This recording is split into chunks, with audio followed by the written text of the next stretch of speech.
بخت اگر باشد او با یک بخت، او با یک خانه و یک در، او با یک بالین و یک سر.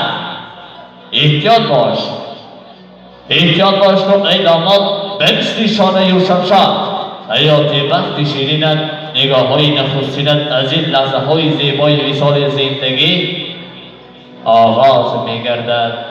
زنده باشم و میگیم خدایا دامادا عروس نازنین را شاد گردان، خدایا دامادا عروس نازنین را شاد گردان. هر دو را از درد و غم آزاد گردان. صاحبی توی را امانش ده، خیستی خیز در مکانش ده. من نمیدانم در دل او چه مقصود است. ای خدا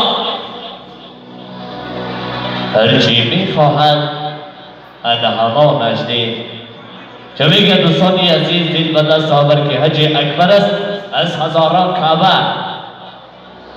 از هزاران کعبه یک دل بهتر است. دل به دست آوردن دنیا خدا نیست که توانی یک دل را به دست آور. این را زکای سلطان پدری این خاندان مادری عزیز ارجمند البته یک دل 150 دل شاد کردن. مبارکباد و شادباش میگوییم. یک قصه به افتخاری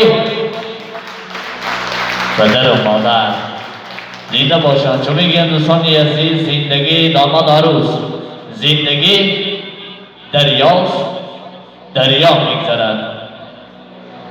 زندگی دریاست، دریا بگذرد. عاشقی سوداست، سودا بگذرد.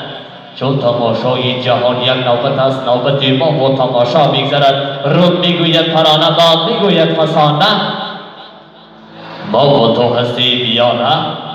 ای کاش عشق ماند جاودانه، عشق ماند جاودانه.